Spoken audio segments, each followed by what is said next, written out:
Bhojpuri star Pawan Singh को Lawrence gang की धमकी। फोन करने वाले ने खुद को लॉरेंस से जुड़ा बताया। सूत्रों के मुताबिक पवन सिंह को सलमान के साथ मंच शेयर न करने की धमकी। कोलकाता में भव्य गीता पाठ कार्यक्रम का आयोजन। एक साथ 5 लाख से ज्यादा लोगों ने भगवत गीता का पाठ किया। सामूहिक गीता पाठ कार्यक्रम में साधु संतों की भीड़। भव्य गीता पाठ कार्यक्रम में पंडित धीरेन्द्र शास्त्री भी शामिल हुए, साध्वी ऋतंबरा भी। कोलकाता में गीता पाठ कार्यक्रम में पंडित धीरेन्द्र शास्त्री ने जताई खुशी। कहा, हम भारत के गजवाए हिंद नहीं भगवाए हिंद चलाते हैं। कोलकाता में गीता पाठ कार्यक्रम में साध्वी ऋतंबरा ने हिंदू राष्ट्र बनाने की मांग की। कहा, ये देश राम का है, राम का ही रहेगा। बीजेपी नेता प्रदीप भंडारी ने कोलकाता में हुए गीता पाठ कार्यक्रम का वीडियो शेयर किया। साथ ही लिखा, भक्ति की गर्जना से गूंजा कोलकाता। बंगाल बदलाव चाहता है, बंगाल पीएम नरेंद्र मोदी को चाहता है। हुमायूं कबीर ने बंगाल में एआईएमआईएम के साथ चुनाव लड़ने का किया ऐलान। कहा, मैं अपनी पार्टी बनाऊंगा, बंगाल में बीजेपी और टीएमसी के खिलाफ लड़ेंगे। केंद्रीय मंत्री सुकांत मजूमदार का सीएम ममता बनर्जी पर हमला। कहा, हुमायूं कबीर को सस्पेंड करना पॉलिटिकल गेम। ममता बनर्जी खुद को हिंदू हितैषी दिखाने के लिए सब कर रही हैं। गोवा नाइट क्लब में अग्निकांड का वीडियो सामने आया है। वीडियो में डांस करते दिख रहे हैं लोग, छत से नजर आ रही है चिंगारी। नॉर्थ गोवा के एक नाइट क्लब में आग लगने से 25 लोगों की मौत। सिलेंडर फटने से नाइट क्लब में लगी आग। गोवा नाइट क्लब हादसे में सीएम प्रमोद सावंत ने दिए जांच के आदेश। क्लब का मैनेजर गिरफ्तार, मालिक के खिलाफ अरेस्ट वारंट जारी। न्यूज 18 इंडिया से बोले गोवा के सीएम प्रमोद सावंत। कहा, आरोपियों के खिलाफ सख्त कार्रवाई करेंगे, मरने वालों में कोई विदेशी नागरिक नहीं। नॉर्थ गोवा के नाइट क्लब में भयंकर आग लगने से 25 की मौत। आग से 25 की मौत पर गैर इरादतन हत्या के साथ एफआईआर दर्ज। नॉर्थ गोवा नाइट क्लब हादसे पर पीएम मोदी ने गोवा के सीएम से की बातचीत। पीएम ने हादसे की जानकारी ली। गोवा हादसे पर राष्ट्रपति मुर्मू पीएम मोदी ने दुख जताया है। पीएम मोदी ने कहा कि मृतक के परिजनों के साथ मेरी संवेदनाएं। राष्ट्रपति मुर्मू ने दुखी परिवारों के साथ अपनी संवेदनाएं व्यक्त की। पंजाब के लुधियाना में टोल प्लाजा पर फायरिंग हुई है। टोल कर्मी के आईडी कार्ड मांगने पर कार सवारों ने गोलियां चला दी। हरदोई में 2 पक्षों में जमकर मारपीट हुई है। कहासुनी के बाद जमकर बवाल हुआ है, जांच में जुटी है पुलिस। यूपी के एटा में दबंगों ने एक लड़के के साथ में मारपीट की है। लात घूंसों से लड़कों को बेरहमी से पीटा। भारतीय टीम के स्टार बल्लेबाज विराट कोहली ने विशाखापट्टनम के प्रसिद्ध सिंहाचलम देवस्थानम मंदिर में पूजा अर्चना की है। सफेद कुर्ता और माला पहने दिखाई दिए विराट। दिल्ली में बीजेपी सांसद नवीन जिंदल की बेटी की हुई शादी। बेटी की शादी में सांसद नवीन जिंदल का डांस करते हुए वीडियो बड़ी वायरल। बड़ी राजनीतिक हस्तियां भी शामिल हुई। जम्मू प्रशासन ने फ्लड अलर्ट जारी किया है। पहाड़ी इलाके में डैम की डिसिल्टिंग का भी काम लगातार जारी है। चेनाब के जलस्तर में तेजी से पानी बढ़ने की संभावना है।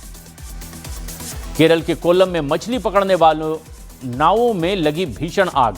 10 से ज्यादा नाव जलकर के पूरी तरह से राख। हिमाचल प्रदेश के चंबा में एक विवाह समारोह के दौरान बड़ा हादसा हुआ है। मिट्टी के बनी पारंपरिक घर की छत गिरी है। मलबे में 25 लोगों को निकाला गया।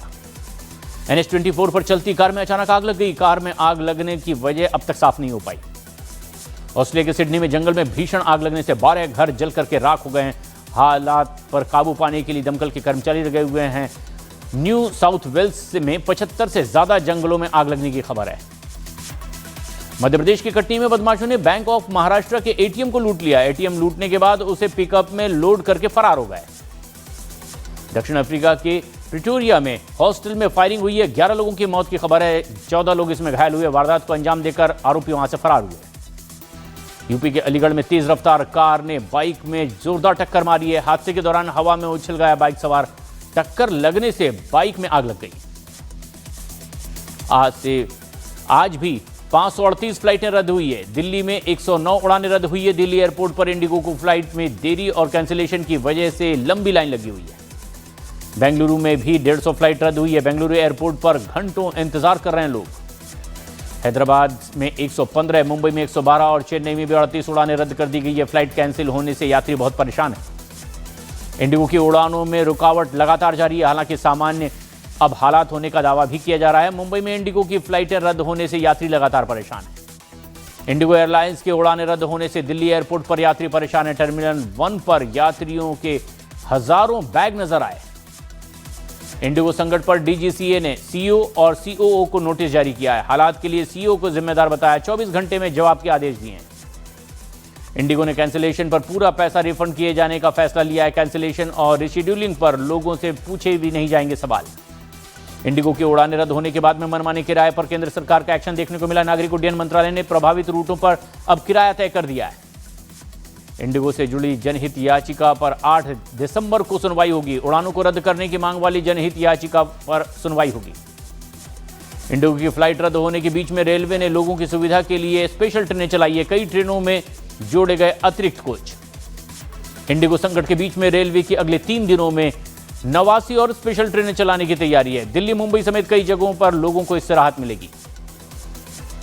यूपी के मिर्जापुर में धर्मांतरण से इनकार पर घर में घुस करके लड़की पर ब्लेड से हमला किया गया है। पुलिस ने 7 लोगों को हिरासत में ले लिया है। तहरीक मुस्लिम शब्बान का ग्रेटर हैदराबाद में बाबरी स्मारक बनाने का ऐलान। मुश्ताक मलिक ने बाबरी स्मारक बनाने का किया ऐलान। पश्चिम बंगाल के मुर्शिदाबाद में टीएमसी से निलंबित एमएलए हुमायूं कबीर ने बाबरी मस्जिद की नींव रखने का दावा किया। 2 लाख से ज्यादा लोग मस्जिद के लिए ईंट लेकर पहुंचे थे। बंगाल में बाबरी के समर्थन में दी गई विरोध करने वालों का सिर काटने की धमकी। अमित मालवीय ने वीडियो जारी कर ममता पर लगाया प्रायोजित कट्टरपंथ का आरोप। बंगाल की बाबरी मस्जिद पर टी राजा सिंह का बयान। बोले, राम भक्त बंगाल की बाबरी हटाने का ले चुके हैं संकल्प। जैसे अयोध्या में ढांचा गिराया, फिर वैसे ही गिराएंगे। बिहार के कटिहार में कार में अचानक आग लगने से हड़कंप मच गया है। पलक झपकते ही कार जलकर राख हो गई। गुजरात के खेड़ा में विदेशी शराब पर प्रशासन का बुलडोजर चला। 71 लाख रुपए की 34,000 से ज्यादा शराब की बोतलें नष्ट कर दी गई।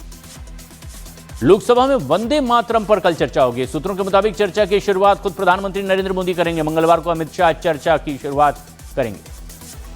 रक्षा मंत्री राजनाथ सिंह ने श्योल टनल समेत 125 प्रोजेक्ट्स का उद्घाटन किया है। रणनीतिक महत्व की 125 परियोजनाएं राष्ट्र को सौंपी है। 28 सड़कें, 93 पुल भी इसमें शामिल है। ऑपरेशन सिंदूर पर रक्षा मंत्री राजनाथ सिंह का बड़ा बयान आया। कहा, ऑपरेशन सिंदूर के दौरान आतंकियों का जो असर हुआ वो दुनिया जानती है। यूपी के लिए डिटेंशन सेंटर का मॉडल तैयार हुआ। पश्चिमी यूपी के कमिश्नर ने सरकार को डिटेंशन सेंटर का डेमो भेजा है। यूपी में एसआईआर की गलत जानकारी देने पर रामपुर की महिला पर केस दर्ज हुआ है। विदेश में रह रहे दोनों बेटों के बारे में एसआईआर में गलत जानकारी दी। समाजवादी पार्टी नेता अखिलेश यादव का एसआईआर के बहाने चुनाव आयोग पर निशाना। कहा, वोट काटने के लिए हो रहा है ये एसआईआर। नवजोत कौर सिद्धू का कांग्रेस पर बड़ा आरोप। बोली, सीएम की कुर्सी खरीदने के लिए हमारे पास नहीं है 500 करोड़ रुपए। पंजाब में कांग्रेस के 5 नेताओं के सीएम रेस में होने की कही बात। बीजेपी का कांग्रेस पर हमला। बीजेपी नेता प्रदीप भंडारी ने एक्स पर लिखा, सिद्धू की पत्नी ने कांग्रेस में लूट मॉडल का खुलासा किया। कहा, 500 करोड़ की अटैची वाले को मिलेगी सीएम की सीट। नवजोत कौर सिद्धू के बयान पर बीजेपी नेता सुनील जाखड़ का बयान। कहा, कांग्रेस आज हाशिए पर पहुंच गई है जहां बोलियां लग रही है। उमर अब्दुल्ला ने विपक्षी गठबंधन को लाइफ सपोर्ट सिस्टम पर बताया। बोले, एनडी ब्लॉक के आईसीयू में जाने का खतरा है। यूपी के हाथरस में अवैध हथियार लहराते लड़कों का वीडियो वायरल हुआ है। लड़कों की तलाश में जुटी है पुलिस। यूपी के हरदोई में एक फैक्ट्री में आग लग गई है। गैस सिलेंडर में लीकेज की वजह से आग लगने की आशंका व्यक्त की जा रही है। मध्य प्रदेश के मंदसौर में नाबालिग लड़की का अश्लील वीडियो वायरल करके ब्लैकमेल के मामले में 2 आरोपी गिरफ्तार। हिंदू संगठनों के आक्रोश के बाद आरोपियों के घर पर चला बुलडोजर। गुजरात के खेड़ा में कई दुकानों में भीषण आग लग गई है। आग में लाखों का सामान जलकर राख हो गया है। दिल्ली सरकार ने भारत का पहला city centric AI engine Delhi AI grind launch किया है। समारोह में ग्रुप कैप्टन श्री शुभांशु शुक्ला भी शामिल हुए। दिल्ली में एआई ग्राइंड कार्यक्रम में सीएम रेखा गुप्ता ने पीएम मोदी की तारीफ की। कहा, पीएम हमेशा देश को आगे बढ़ाने के लिए हाई टेक्नोलॉजी को देश में लाने के लिए कोशिश करते हैं। भारतीय अंतरिक्ष यात्री और IAF group captain Shubhanshu Shukla ने युवा एआई पर फोकस करने के लिए कहा। बोले, एआई विकसित भारत 2047 के हमारे सपने तक पहुंचाएगा। यूपी के मुजफ्फरनगर में डीएम और एसएसपी ने की है लोगों से एसआईआर से जुड़ने की अपील। सड़क पर उतर करके जिन्होंने फॉर्म नहीं भरा उनसे अभियान से जुड़ने की अपील की। दिल्ली में बढ़ते प्रदूषण पर काबू पाने के लिए सरकार ने बनाई विशेषज्ञों की समिति। प्रदूषण पर और उनके प्रबंधन पर समिति देगी ठोस सुझाव। पाकिस्तान पंजाब बॉर्डर पर बीएसएफ ने 3 पाकिस्तानी ड्रोन मार गिराए हैं। ड्रोन के साथ में बीएसएफ ने 1.5 किलो से ज्यादा के ड्रग्स बरामद किए। भुवनेश्वर में हथियारों समेत 2 लोगों को पुलिस ने पकड़ लिया है। दोनों आरोपी राज्य के बाहर से लाए जा रहे थे हथियार। यूपी के बहराइच में आदमखोर भेड़िए का आतंक देखने को मिला है। 4 महीने के बच्चे को एक घर से उठाकर ले गया। इलाज के दौरान बच्चे की मौत हो गई। पहाड़ों पर बढ़ गई है ठंड। जम्मू कश्मीर के से श्रीनगर में भी तापमान में गिरावट दर्ज की गई है। घाटी में अब शीतलहर चल रही है। मध्य प्रदेश के ग्वालियर में नशे में एक बदमाश ने ट्रैफिक पुलिस चौकी में घुस करके जमकर तोड़फोड़ की है। पुलिस ने आरोपी को गिरफ्तार कर लिया है।